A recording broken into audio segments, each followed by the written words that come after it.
What is up, brothers and sisters? Welcome to the Mitch Gray Show. I'm so pumped because today we're doing our first live streaming on Facebook. I tell you every episode to make sure you follow us on social media, M Gray Media. That's MGRAY Media. Especially now that we're live streaming our podcast, you can follow me on Facebook, M Gray Media, and you'll get to watch us live. I'll be doing my individual episodes this way. As you can tell right now, if you're watching us, I'll be doing our guest episodes this way as well. Follow us on YouTube.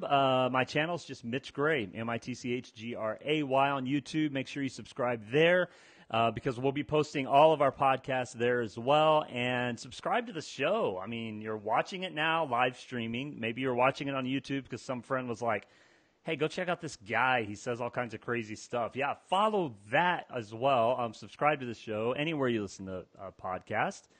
What else? Make sure you go buy a copy of the new book, The Gathering Place. You will be inspired, I promise.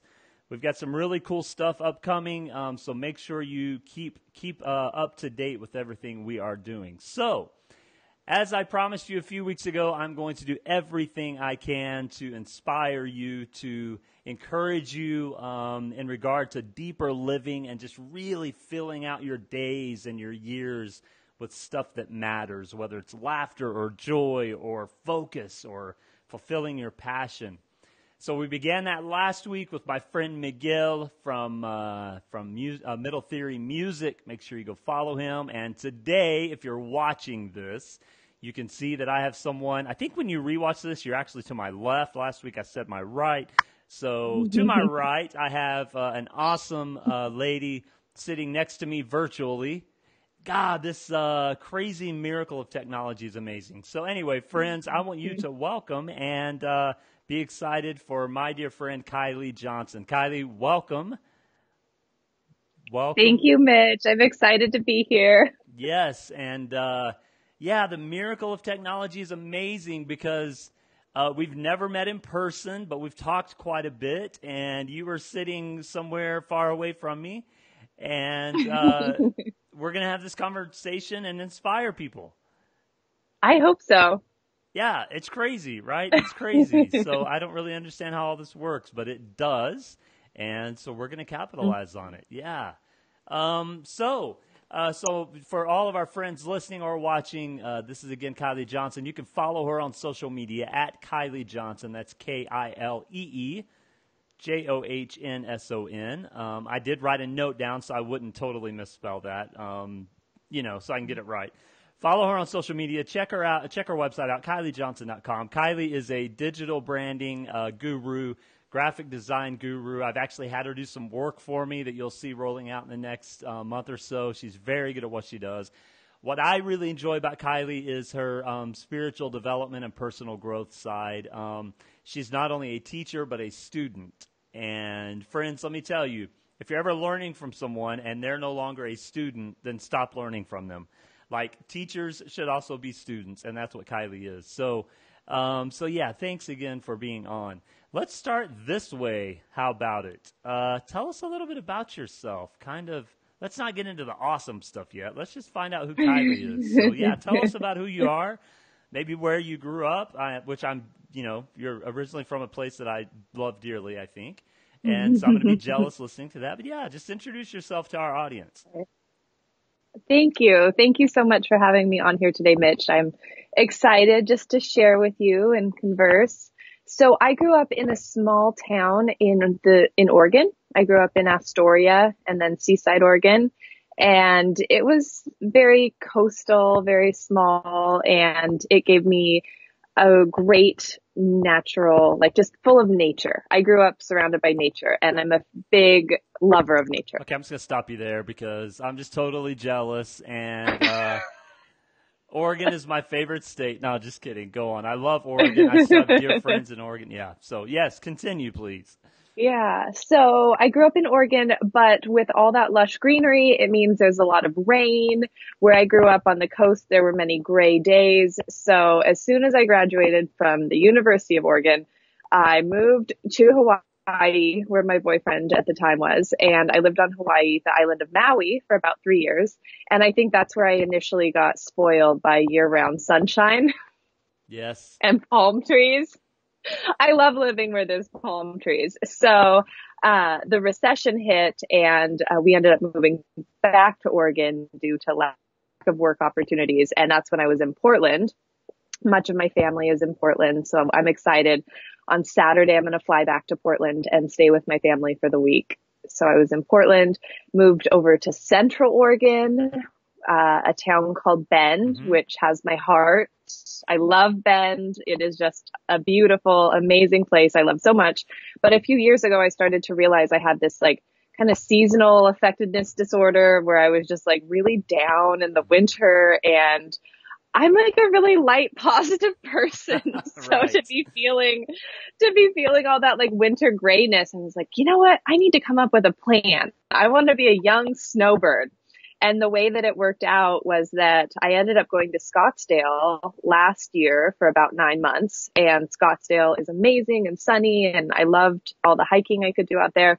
And then I went back to Bend for the summertime. And now I'm in Palm Desert, California, which I absolutely love. I have some family and friends here, and I get to do a lot of hiking. And as long as I have Wi-Fi, I can work off of my laptop doing all of my design client stuff.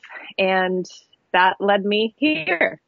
So awesome. That, Oregon to Hawaii to Oregon to Scottsdale, Arizona, which, by the way, Old Town Scottsdale is amazing. So fun. Yes. I would have a hard time living in Scottsdale, Tucson, Phoenix because I can't do that. That's a lot of heat. It is. Like my theory is I can bundle up enough to deal with the cold. I can't get naked enough to get away from all the heat. Like that's just, we were on tour 2 summers ago and it was Las Vegas and Phoenix and oh my gosh, it was in August and we literally had we had to cancel one show on that tour because the night before we had played a 3-hour show outdoors in Las Vegas in August and three of my band guys got like heat sickness. I mean, like it was, it was. So I'm all, maybe in October. But anyway, that's an amazing. You have seen some really cool places. I did leave one little section out. I was lucky enough to be up in Alaska for 2 summers.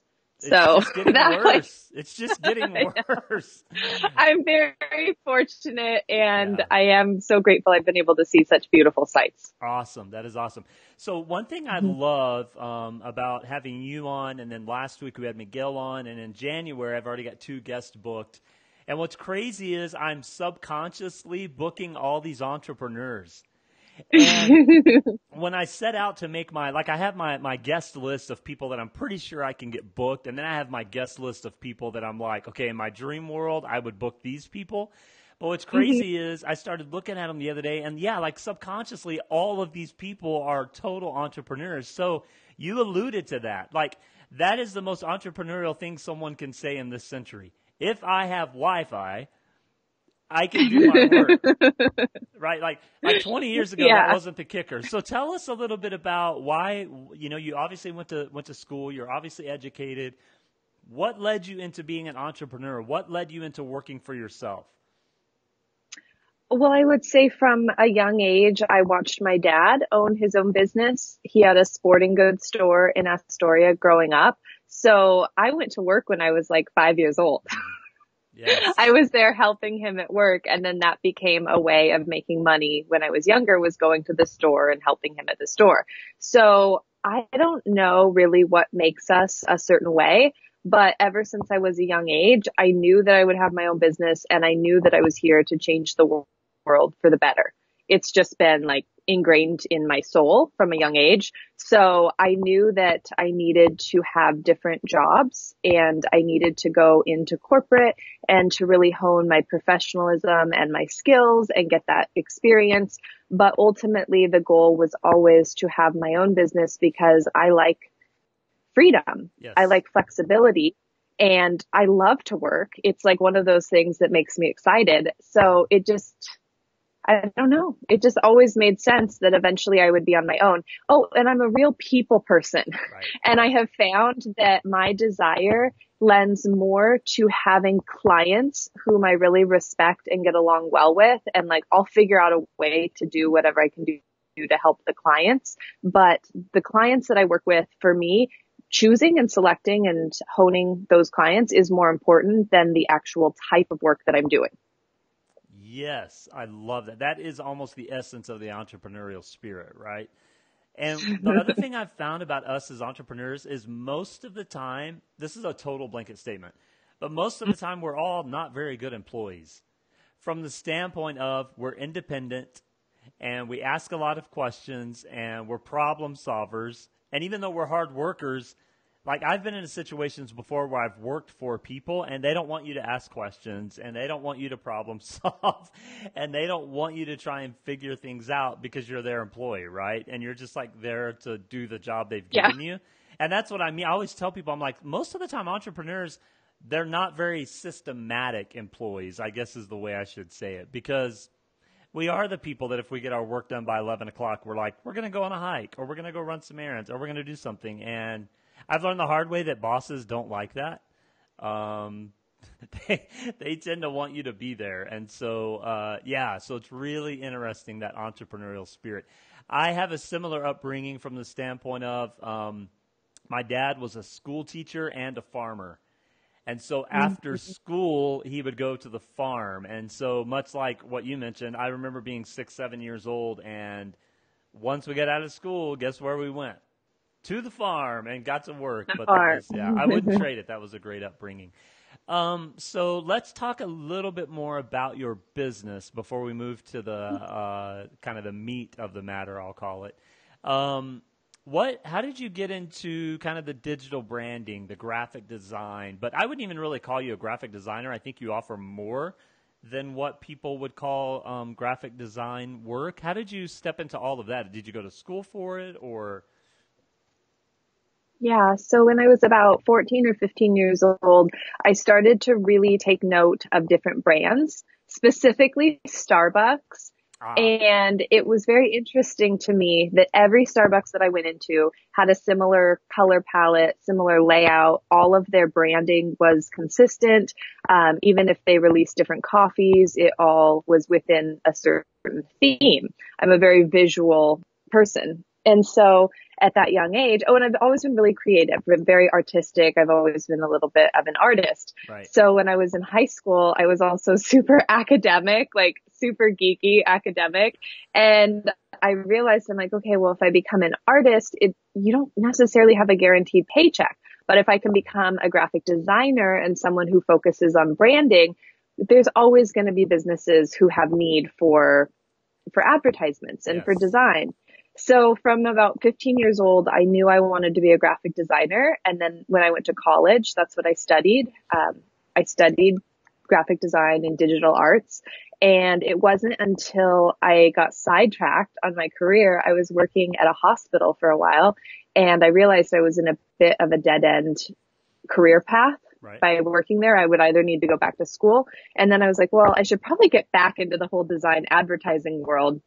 And that's where I really realized that if we want to be successful with marketing and advertising, we need to focus on the digital sphere. Yes. So how long ago would that have been? Maybe 4 years. 4 or 5 years 4 ago? years ago. Yeah. Mm-hmm. It's really been interesting, the shift that has happened digitally, even in the last decade. Yeah. It's almost like, and I'm still kind of old school. I still like to use pen and paper and write stuff down. And I think we've joked about that. I have notebooks everywhere. Notebooks. And I'm like that guy.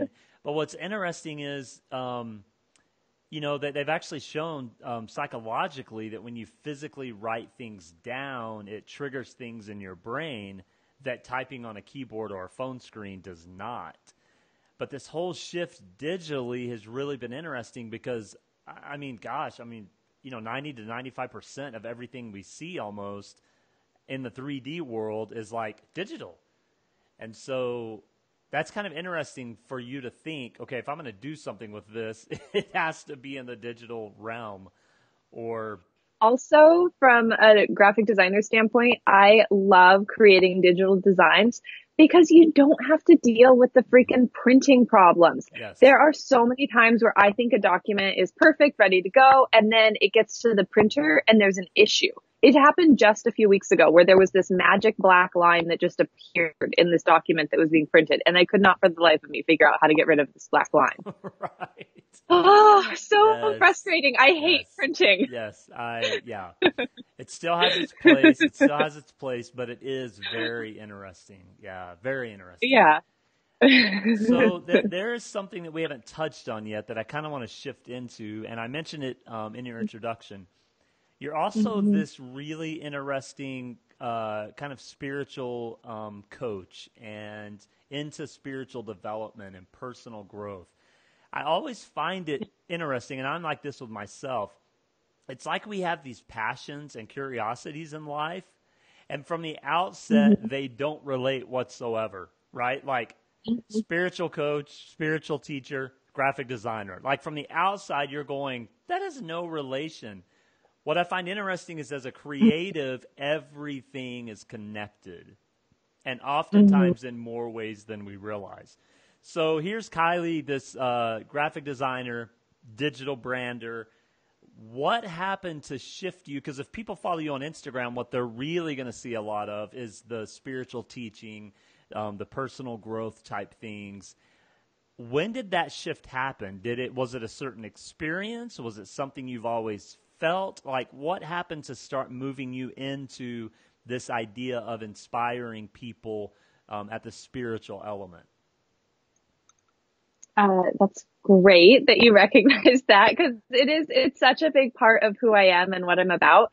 So I'm 33 years old, and I would say about 10 years ago, so post college, living on Maui, like I always joke about how I was living in paradise, but my mind at the time was this really dark, just sad place. And it was because I just didn't have community and friends there. I didn't feel comfortable in my own skin. I was bulimic at the time. It was like I didn't understand how to process these feelings that I was having. And so it was a really dark time in my life. So what happened was over time, it was like one thing led to another, led to another. So one of the first things that I did is I hired a personal trainer who helped me get into stand-up paddleboarding. And there was Ah, this little bit, yes, yes. it was a big moment. There was this confidence that I gained in stand-up paddleboarding. It had nothing to do with what I looked like or where my career was at, but I just felt good about myself because I could take my board out by myself and I could do it on my own. And it was like that little tipping point to which led to the next thing, led to the next. So I went through two different periods of unemployment in my career so far, and each lasted almost a year. Oh, wow. I don't have, yeah, they Yeah. were like long periods of unemployment. And the amount of sadness and just how bad I felt about myself, I didn't understand. I'm a talented, hardworking individual. Why wasn't I being hired? This is like recession, post recession time. It like stung Mm-hmm. in my soul. So I would say the unemployment was really the beginning of my spiritual journey because I was like, okay, if I hurt this much and I feel this bad about myself and it's not getting better, no one's hiring me, then obviously there's some work that needs to be done. Yeah. Yeah. Yeah. Hmm. I, gosh, it had to have been, I guess 7 or 8 years ago. I went through a very similar phase, and I literally went over a year and couldn't find work. And it's that feeling of, you're a talented person, you're a hard worker, and you've had success in the past. I mean, that was definitely my experience. I had great success in the past. And all of a sudden, you go Hmm. through that time where you're either overqualified, because you're like, at one point, you're like, I just need income. Like, I just want Yeah. to do something, right? And people tell you Yeah. you're overqualified or you're not qualified in that area enough or whatever, and you do, it literally starts crushing everything you are, and that self doubt and that Hmm. idealism and self projection, it just starts shifting who you are. And I would say that most of the people that go through a season of unemployment come out of that season a very different person. For some people, it turns into a motivator and like a trampoline to move to a different depth of living. And for some, it leads to a very negative pattern of living. You know, it's kind of like there's all these watershed moments in life, right, where you have to decide, who am I going to be when I get through this moment? Yeah. And all of us have those moments. And it's almost like, you know, you can't really prepare for that decision, but you kind of have to be ready for that decision because it comes at some point in life. Okay, so that season led you to digging into the spiritual, personal, inward self. Is that what I'm getting? Yeah. And then I had this whole spiritual personal development phase. I ended up getting hired at the local hospital, which was awesome. And we had these health screenings that took place really early in the morning. So all of a sudden I went from a pretty healthy, unemployed regime, you know, Right. working out, cooking, time in nature, all of that, to all of a sudden working these really long hours at really early times of the day. And I completely wiped my system out. So I ended up getting really sick. I had a host of different issues going on. I had candida, I had parasites, I had small intestinal bacteria disorder. I found out I had MTHFR. I mean, I had all this like digestive gunk going on. Right. So I go to the doctor, and luckily I found an amazing functional medicine doctor, and they put me on this detox, this cleanse. So all of a sudden, as a comfort eater, I can't turn to my gluten-free cookies. I can't turn to my red wine, to my chocolate, to my gluten-free pasta. Like all of these carb, starch, sugar-rich foods that I was used to eating, especially if I didn't feel good, especially if I was upset about something. Yes. So I went on this cleanse and I completely took away any comfort food. Well, at the time I was about to be married. I was engaged to my high school sweetheart. And all of a sudden my intuition, because I couldn't turn to the red wine or the cookies, my intuition started speaking to me saying like, hey, I think maybe you have a different path that you're meant to go on. Like, I don't think that you're meant to marry this person. And that was like one of the hardest realizations to even explore, to leave that person I had been with for 10 years and to start out on my own as an adult. And those were some very, very hard inner conversations that I had to have. So it was through this journey of helping my health regaining my health, and then also separating from someone that I wasn't meant to be with long term, Right. to start over on my own. That was like a definite turning point. And now that I look back on it, it's funny because that was like 2012 to 2013, which is when so many people were experiencing their own similar experiences. Yeah, that's a watershed moment, right? Oh my gosh. And then everything just like accelerated. Like once I got through that threshold, like the overcoming the health stuff took about 2 years to work through. Right. But once I separated and I was on my own and my health was on its way, all of a sudden I was like, I have a lot to learn. Like I have a lot of spiritual development I have to do. Yeah. Yeah, it's kind of interesting. I've found that, and this isn't all the time, there are certainly sicknesses and diseases that are either in our DNA or uncontrollable, etc. But I've found that I would say often, maybe even the majority of the time, that sickness and disease is actually a manifestation of a deeper issue. 100%. It's an emotional issue. Yeah, and I might even add a spiritual issue, like at the depths of our being, especially when it's stress related. In part of the work that I do locally, we deal a lot with healthy eating and physical activity, and I think people would be amazed how much sickness is related to healthy eating, physical activity, and stress. Which, when you get to the root of those issues, what you're really dealing with is the belief in self. Mm-hmm. And I always find that very intriguing that oftentimes when you look at patterns in life, a sickness or an ailment is directly tied to some situation or something that we've put ourselves in that, as you discovered, we're not really meant to be in. Now, it may have served a purpose. I think everything does serve a purpose. Yeah. But, yeah, I think if we would look at our health from the standpoint of making sure we're spiritually and emotionally and mentally healthy, and then the cards kind of fall into place. And it just seems odd to me that we forget spiritual, emotional, and mental health. Like those are the three things that we forget most of all. And those are probably the most important elements to who we are as spiritual beings, you know? I would definitely say that overcoming bulimia has been one of the biggest achievements in my life, because it was just this thing that just ate at me, and it was awful, and I felt like such a failure, but I didn't do anything specific for it. It wasn't until I really focused on my spiritual, emotional, taking care of that part of me, in which the sickness, it evaporated.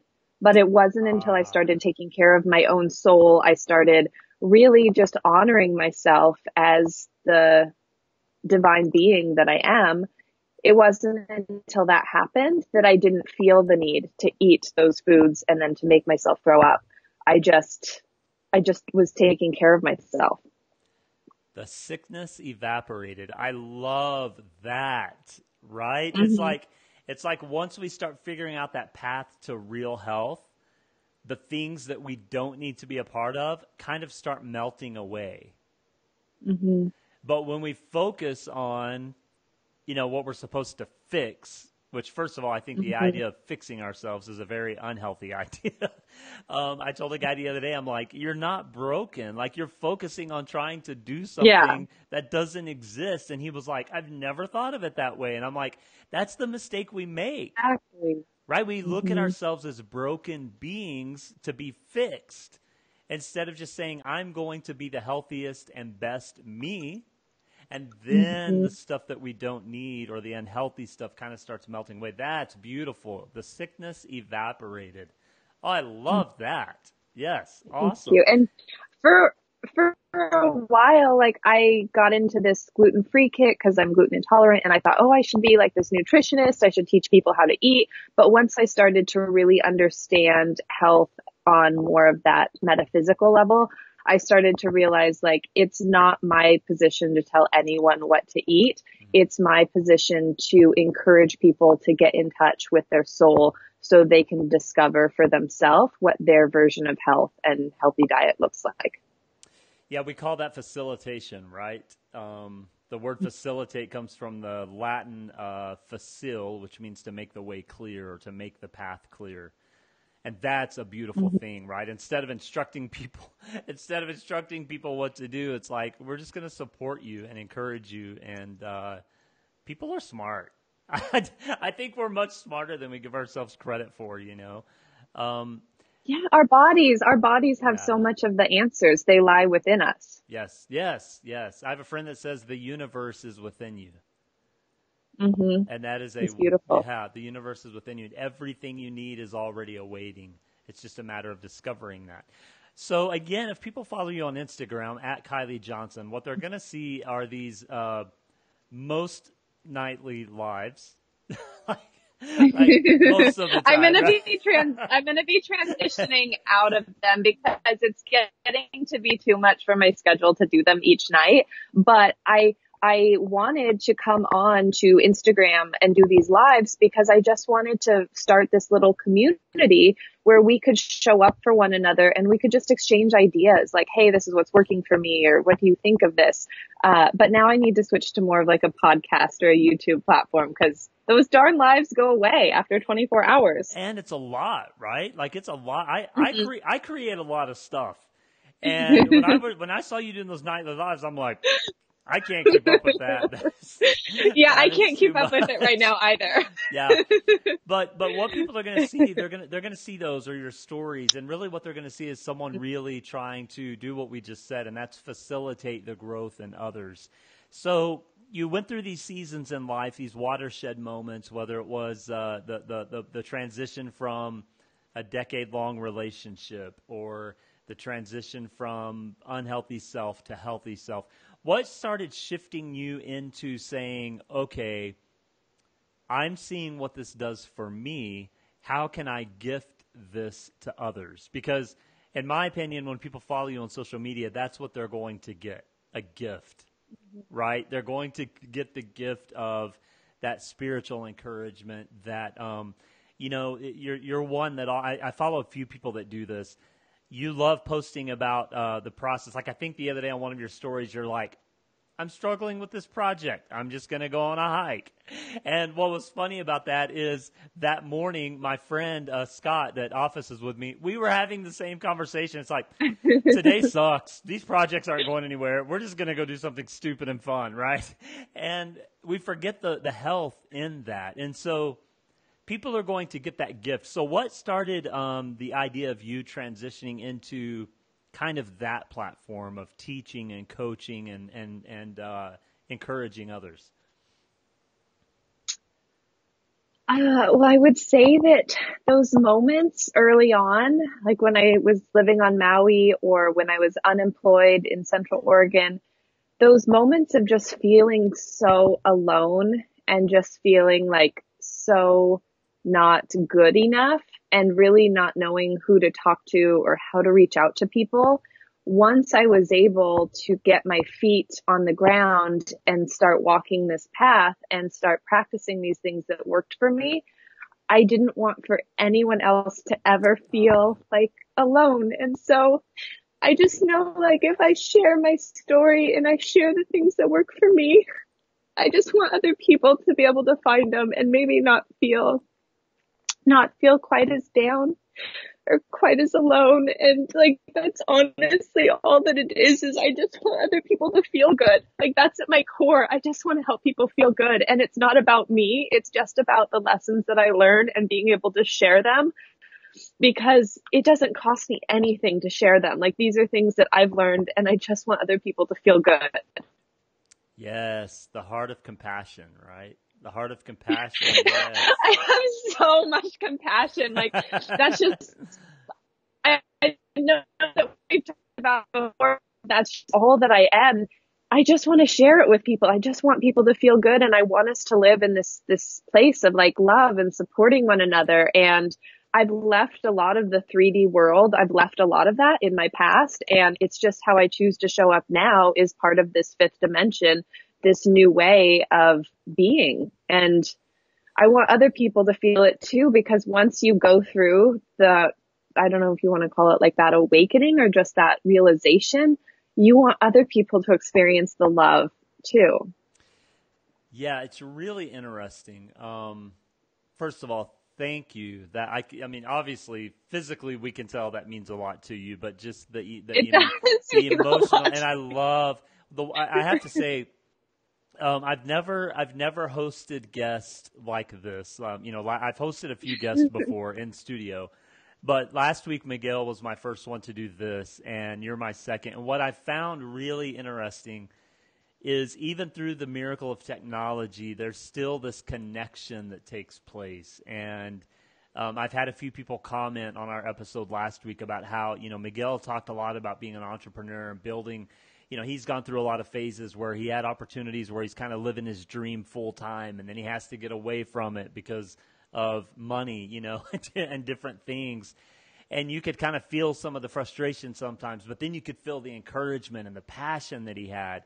And I've had a few people comment, man, it's crazy that I can listen to a podcast or watch a video and go, yes, I get it. Like, I'm there, right? And that's what people are going to feel from you in that moment is, and I find it really interesting where I was going to go a second ago. I grew up in an environment religiously that was out to set the world straight. I guess is the best way to. A lot of people have grown up in that. The people, if you're listening to us and you grew up in that environment, you know exactly what I'm talking about, right? Like it's our job to set the world straight. And what's crazy is most of those environments missed the boat. And the reason I say that is while trying to set the world straight, we missed the idea of actually growth and maturity within ourselves. And through that growth and maturity and that human experience, we then receive the compassion that you just shared with us. You know, when you find yourselves in those moments of darkness and loneliness, that's when you all of a sudden see, if I make it out of this, I'm going to do all I can to throw a lifeline to anyone that needs it. Because I don't want anyone else going through this. And so it's just interesting to grow up in an atmosphere that says we're out to change the world, yet misses the boat. And it's actually going through those seasons and moments of loneliness and darkness that we actually learn the idea of what it's like to love ourselves and then to extend that gift of love to others. That is beautiful. Yes. Thank you for sharing that. That's amazing. So the other interesting thing I find when I follow you, while following you on social media, is you talk about things that are very foreign to me, just mostly because they weren't within my realm of human experience up until maybe 8 or 10 years ago. It's like, you know, I always tell people, I'm like, the only frame of reference you have when you're 18, 19 years old is what you grew up with. And then when you're in your mid to late 20s, the only frame of reference you have is what you've experienced in your early 20s. And so you talk a lot about the universe and about alignment and about how actually, I guess the best way to put it is you actually talk a lot about ancient teachings that I think often many modern day humans, especially in America, don't expose themselves to. Does that make sense? Tell me how you got into that. How did your spiritual walk and spiritual growth and personal growth take you into this idea of, okay, there's something going on in the universe that's much larger than me, but it all connects directly to me? I would say that I have this gift of really feeling energy. Like that's the best way that I can put it. I'm an empath. So I feel so much. And all of a sudden I just started putting all this stuff together where I was like, wait, I'm sensing this different energy. I talk to a lot of people. Like I'm a talker. I call my friends. I check in with people all the time. Just kidding. I make a lot of phone calls. So I have all these different light worker friends who live in these different places, and I check in with them, and there seems to be a certain theme like each week, or like there's just like a theme about what people are experiencing, what they're feeling, what the energy is feeling like. Like I'll just flat out ask people, what does the energy feel like to you? And once I started to realize a lot of people are feeling the same energy around the same time, well, obviously I got really into astrology. I've been into astrology since I was like 11 years old, forever ago. Oh, wow. So astrology has been a big part of my learning. And then from there, I was like, well, it's not just about what the stars are doing. I'm like, there's like a certain energy out there and I don't really get it. So that's where I just like go down the YouTube rabbit hole of like all different types of videos and stuff. Right. And back in like April of this year, April 2018, I stumbled upon this gal on YouTube called Aluna Ash. And she gives these great energy updates. And so I find it to be very validating, both when I study the astrological energy updates as well as I don't even know what you would call it, the other energy updates. It just helps me make sense of what I'm feeling because I feel things so deeply. Sometimes I don't understand why I'm feeling things. And then when I study the energy, it helps me to see, oh, we're processing these Chiron things. Chiron is like our deep wounded self. Okay, that's why these things are coming to the surface right now. So I'm always just trying to figure out what is going on. Right. Yes. That's very interesting. Talk about an idea that we kind of discussed before, this whole human design idea. Yes. Oh my gosh. Okay. So I get super, super excited. How I explain to you guys about human design, astrology, and gene keys, because they're all interconnected. So astrology in my mind is like the bottom of this pyramid. Like everyone at least has an idea of what astrology is. Like there's the daily horoscopes in the newspaper. So astrology is this whole way that we can learn about ourselves, our connection to the universe and the universe. The next tier, the next level of understanding how I see it is called human design. So human design is a system that was brought to this planet, I think it was in the 80s, 1986, 87, that time. And it was channeled through a gentleman named Ra.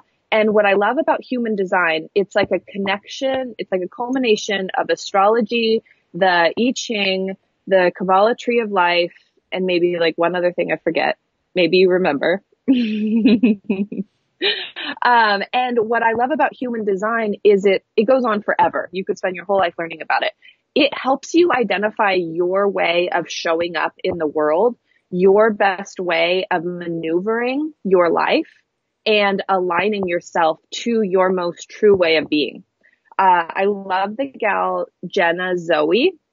I follow her on Instagram and I purchase her different videos that she offers to help us learn about human. Go like find my human design chart into Google. You can look up your own human design chart for free, and then you can start learning about your individual chart.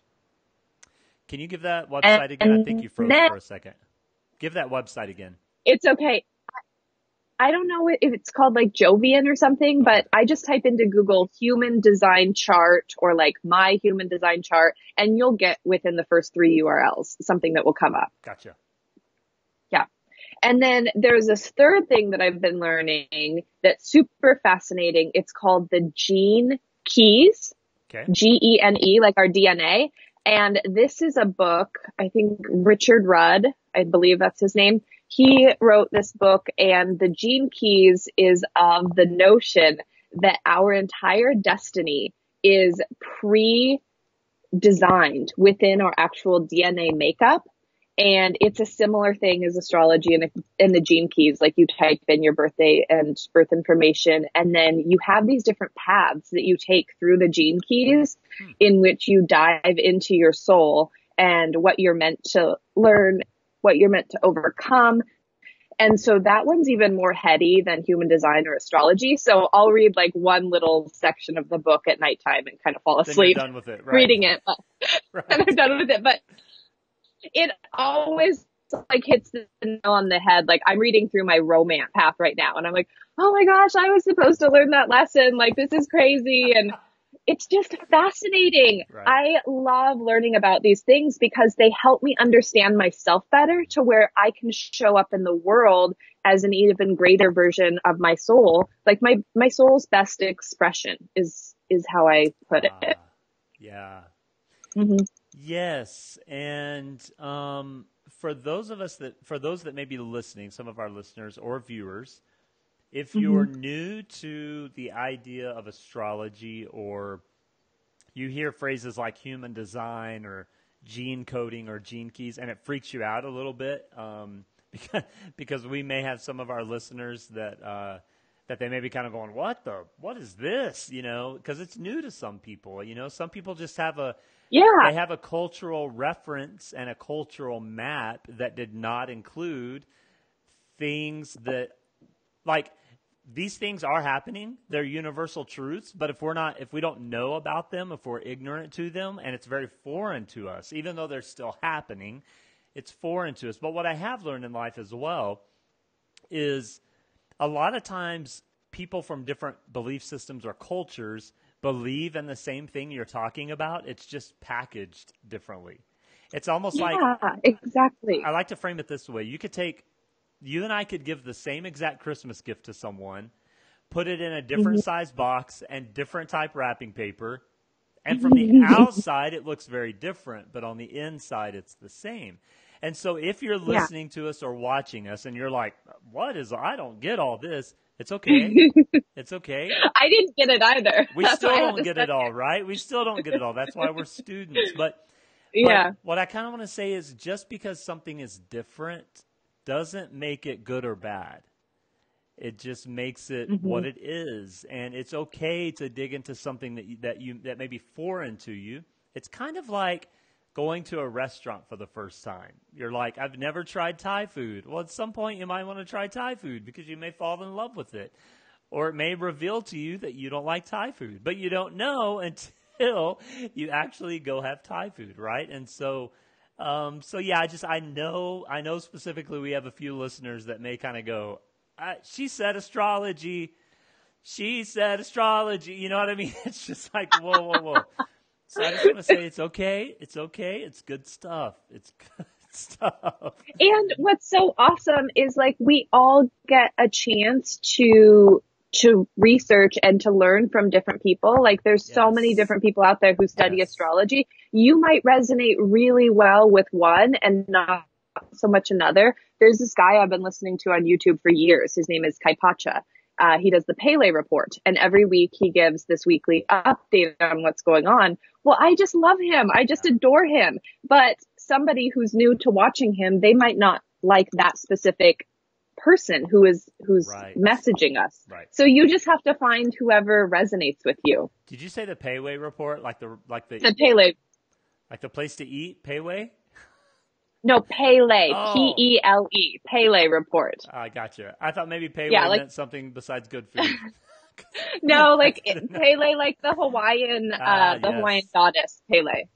Okay, so I want to say a few things. You mentioned, we talked about human design. So if people really want to dig into that a little bit more, just Google human design and you'll find all kinds of resources. You mentioned someone on YouTube, Aluna Ash. And so if people want to go check her out, Jenna Zoe, you can find her on Instagram. And I do follow her as she well. gives great content. Yep. I love her Yep. stuff. And there was something, Gene Keys. That's a book or is that a website? Yeah, it's a book. It's a book. Gene Okay. Keys, they do both a website. You can learn from the website or the book. I think it's like $25. I bought the book on Amazon. It's like that thick. And I just read the book, but I think you can take courses on the website as well. Oh, wow. That would be nice. Yeah, cool.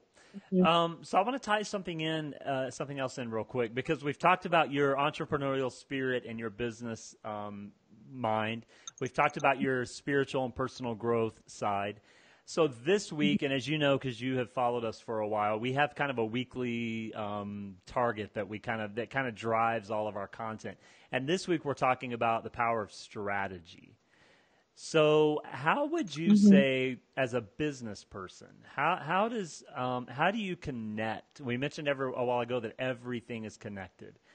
How do you connect this whole idea of the universe is there to provide for you and teach you things and help you understand yourself better? And we learn that through avenues like human design and various teachers. How do you connect all of that with Kilee Johnson, the graphic designer, the digital brander? Like, I know those aren't separate and apart. Explain to people what that looks like for you. And the reason I say that is, much like you and I've experienced, there are many others out there who go to the day job, right? And then they go home at night and they wish, I wish I could do something more with my life. And I believe one of the first steps in doing something more is actually connecting what reason and how that day job or those other interests are connected. What does that look like for you? Thank you so much for asking because they do feel, even in my mind, they feel like two separate entities. But as I've learned, they are very much intertwined with one another. The first would be when I'm working with clients, I have a very strong intuitive sense. And my intuition is something that I have honed and practiced with my spiritual practice and just showing up as myself in the world. So when I'm working with clients, I would say probably 4 times out of 5, I can just intuitively know what they want without them needing to verbalize it or send me a ton of emails about it. It's almost like if I ask my design client, hey, can I just take a stab at it? 4 times out of 5, I'm already going to know what they want. Nice. Nice. That's part of it. Another part would be just recognizing the importance of having a routine.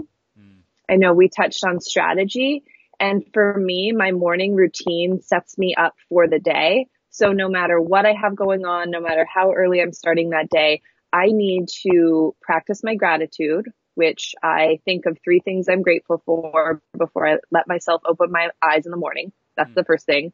I go straight to my meditation mat and I do my Kundalini Yoga meditation in the morning. And then I go into the kitchen and I have my celery juice. I'm on this celery juice kick. It's wonderful. Medical Medium is all about celery juice. Right. And then I have my bulletproof coffee. I kind of spend a little time journaling and then I go right into work. I hop on Instagram. I hop onto email. I start writing my to-do list. And like you, every single day I have a handwritten, tangible list that goes everywhere with me. And I find that by utilizing my notebook and my list, stuff gets done. Yes. Yes. Mm-hmm. So I am going to ask you a question that people, in fact, I was in a meeting yesterday and there was about 8 or 10 of us, and 6 of the 8 asked me what tool I was using, because I always carry my planner / journal with me. So I always have people ask me, what is that? Where did you get it? How do you use it? I'm going to ask you that question. What, for those out there that are kind of trying, we're ending 2018, we're moving into 2019. People have kind of been culturally prepared to say New Year's resolutions, et cetera, et cetera. So if someone's saying, I want to try and do that going into 2019, I want to journal more, I want to have a better daily strategy, do you have a tool that you would suggest? I have about 15 of them, but I'm going to let you go. I would say that my Kundalini Yoga has been one of the most beneficial, life-changing tools. It's a technology that I've utilized. And what I love about Kundalini Yoga is that there is a Kriya or a routine for any block that you're having, any mental block, emotional block, physical block, whatever. So my Kundalini Yoga is a very important technological tool that I utilize. And then also this whole ability, I would say, like, just being able to bounce back, just no matter what, reframing it in your mind. Like, oh shoot, that client didn't like that. Okay, great. This is just an opportunity for me to like design even more, or like to come up with even more ideas. Like, just the ability to take whatever life throws at you and figure and like just keep going. Like, that's a real tool to utilize. Yes. Yeah. So many times I talk to people who they have this idea and this dream and maybe this, what we could call better self that they want to step into, but it's almost, they're like, but what if it doesn't work out? And, to reference another show that we did about a month ago, The Power of What If, like those 2 little words can drastically change everything. It's like, okay, I want to try that style of yoga, but what if I can't wake up in the morning? But what if you do? Like, it's, it's like all this mind Jedi stuff. And I always tell people, the people that are like the what if doubters, like the negative Nelly type of deals that are always like, oh, it's never going to work. It's like, but what if it does work? Yeah. Yesterday I was watching, and a lot of people that follow us also follow Gary Vaynerchuk, Gary V. And Gary V has a very different approach than either you or I, but it's a very powerful message. And yesterday his big topic was basically you have nothing to lose. Like, you have nothing to lose if you decide to get up and start trying that tool. In the morning. You have nothing to lose if you start trying to journal more. You have nothing to lose if you go take those classes. If you decide to Google human design and study more about who you are, you have absolutely nothing to lose. But for some reason, we get all these triggers of self-doubt that say, oh, I could never do that. I don't know if you could or couldn't. You haven't tried. Well, also, I'm a big believer, like, you have to at least be interested in it. Like, when it comes to exercise, I like to find a lot of physical, either exercise or food analogies, because we can all relate to them. Exercise. If you hate going to yoga class, but you know you need to exercise and you love hiking, just do more hiking. It's not that hard. Like, I love to weight train. I love to lift weights. So guess what? I lift weights. I don't go to spin class. I go lift weights. It's Right. not a big deal. Like, Yeah. don't make it harder than it has to be. Just focus on what's interesting. I love Kundalini Yoga. I'm not as much into like a Hatha or Vinyasa yoga. Guess what? I do Kundalini Yoga. Yeah, it's almost like I wish we would do more of what we love and less of what we don't like. Exactly. And that totally shifts everything that we're doing. I think sometimes we undervalue investing more time in doing what we love, and how Yes. that will literally reshape almost everything in our lives. We'll be a better person, a happier person. We'll like ourselves better, and other people will like us better. Like, it just changes the whole game. And so, yeah, there's something to that for sure. You said something a while ago that I really love. I think you were mentioning human design. Hmm. It's your way of showing up in the world. Hmm. What does that mean to you? Your way of showing up in the world. So I'm a big fan of authenticity. Mm. I'm a big believer that if you don't try to put on a certain mask or a certain persona that you think people want from you, if you just show up as yourself, you are going to resonate with people so much more. You're going to resonate with the right people for you Ah, and your soul's journey. If you try to be a certain way, you're going to come across as inauthentic, and B, the wrong people are going to be circling around you. So what human design does is it almost gives you permission to just be you.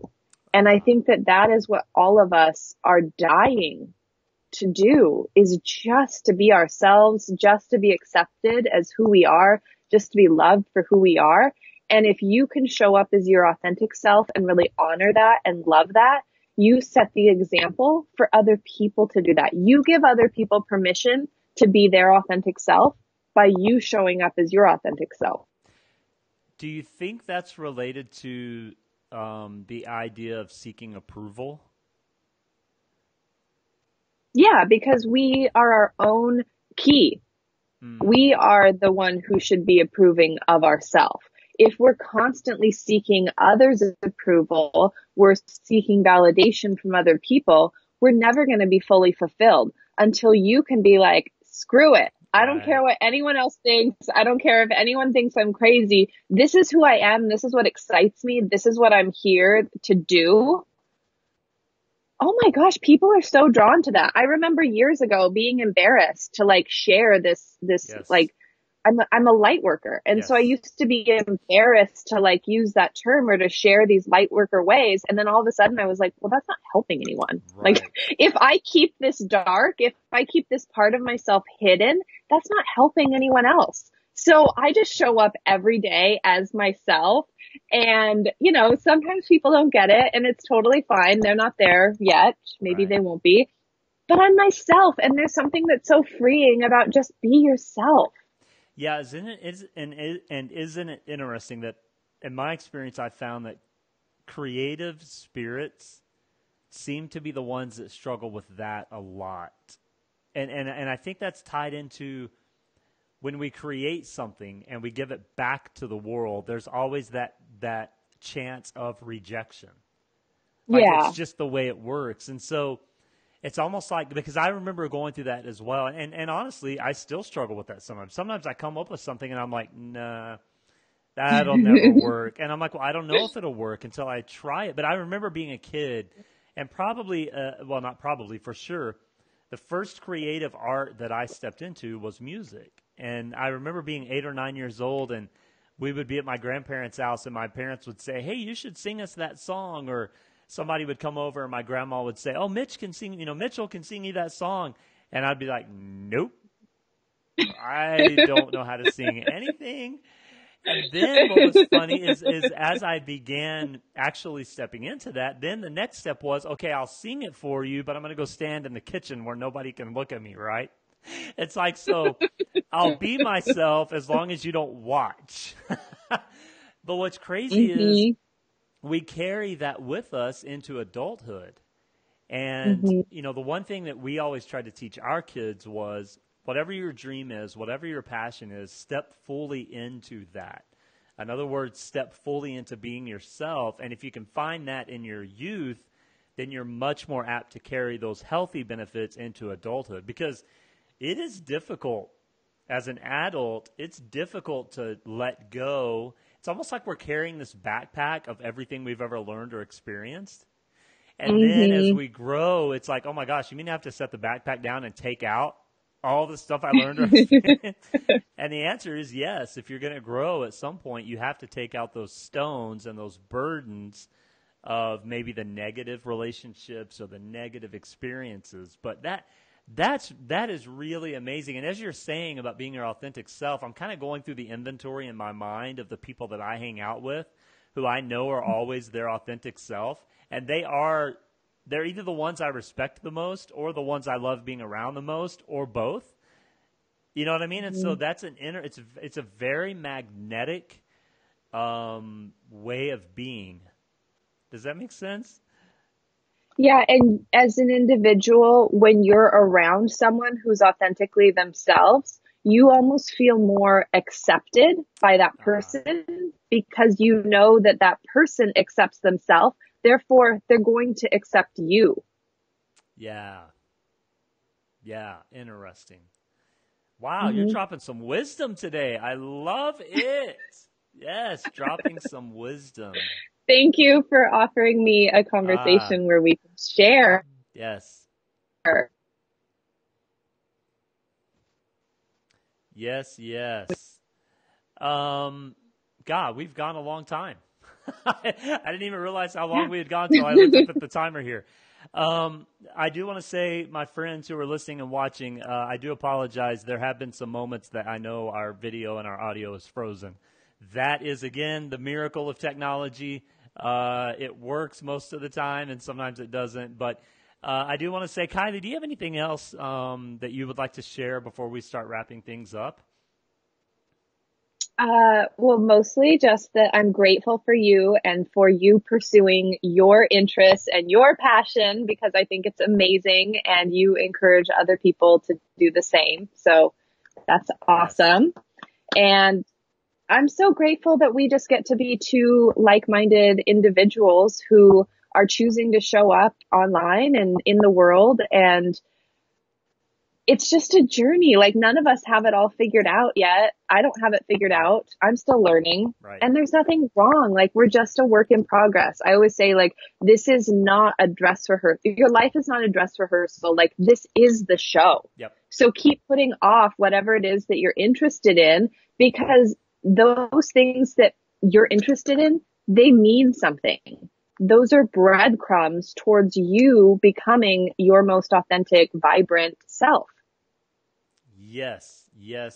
Thank you for saying that. I love the idea that we're all just learning. And I really connect with that because I come from a profession that I spent quite a few years in, which was the preaching, pastoring profession. And that profession is one that says you have all the answers and you know everything. And it's now your responsibility to teach everyone else. And it's a beautiful thing for me to be where I am now, where it's like, I don't know a whole lot. I know what I know, and that's it. Sorry. And I always tell friends, I'm like, if I was ever to step in front of a church again and preach per se, that's probably the first thing I would say is, I have no idea. Let's just talk and see what happens. So yes, we're all just humans. Yep. That's all we are. We're all just humans. No matter what our title is, no matter what our job is, no matter what, we're just humans. Yes, and that is a beautiful thing. A beautiful, beautiful thing. Well, thank you for coming on as my second guest on the Mitch Gray Show. I love this. Thank you. It's so fun. It is. It's a blast, and we will do this again, I promise. I would love to have you on a semi-regular basis because I think you have a lot of knowledge to share. And you're just fun to have on. You're not. There's something. I have a goal. Okay, so I'm slowly building, and I know you have the same thing. I'm slowly building this online community of brothers and sisters and friends and all these people that I've never met in real life. And the other day it hit me. I'm like, how cool would it be to have like an event where all of us that have never met in real life like show up at this place and actually meet? Yeah. Like, That would be Yes, it would be epic. awesome. Yes. And It'd be so awesome. one day that's going to happen. And there's going to be like 100 of us, and it's going to be one huge, Yes. awesome party. Yep. Or 1,000. There Or could be 1,000, 1,000. or 10,000, or We don't know. or 4. Who cares? It's going to be awesome either way. My friends, please go follow Kilee Johnson at Kilee Johnson, Kilee Johnsson. That's on Instagram. Are you on Facebook as well? I don't follow you there. No? Not really. I try not to go on Facebook. Yeah. I tried about a year ago to get away from Facebook totally, but I had way too many people that's their platform, so I had to stay. Yeah. But IG's where it's at, in my opinion, right now in this day and time. So follow Kilee on Instagram, Kilee Johnson. Also visit her website, KileeJohnson.com. If you're in need of some logo design, some website design. I know I have a lot of entrepreneurial friends out there that are listening. Kilee is very good. I've used her graphic services very recently, actually. And she does a great job. She's easy to work with, has a lot of ideas, and she has a lot of her sample work on her website, as any good designer does. Have sample work on your website. So go check her out. Please use her services if you're in need of that. Yeah, so Kilee, if you'll hang on for a second, don't hang up on me. I'm going to finish the live version, and then you and I will connect a little bit more after. So, yeah, everyone follow me on social media, mgray media. Make sure you subscribe to the podcast, The Mitch Gray Show, and follow us on YouTube, Mitch Gray. You can subscribe to that channel as well. Be sure to check out the music. We've got some new music coming. In fact, I'm dropping a new single in the next week or two. So make sure you check us out on iTunes, iHeart, Pandora, Spotify, wherever you listen to music. And brothers and sisters, I hope you have a great holiday season. If I don't talk to you before, may your life be filled with love, peace, compassion, and if you are someone who is out there right now and unfortunately don't have someone to be with this holiday season, please connect with us so that we can encourage and inspire you. I know for a lot of people this is a difficult time of year for various reasons. So we pray blessings and peace and hope on you and your life as well. Thanks again for listening to The Mitch Gray Show. Kilee, stay on the line. Brothers and sisters, I will talk to you later. Have a great day.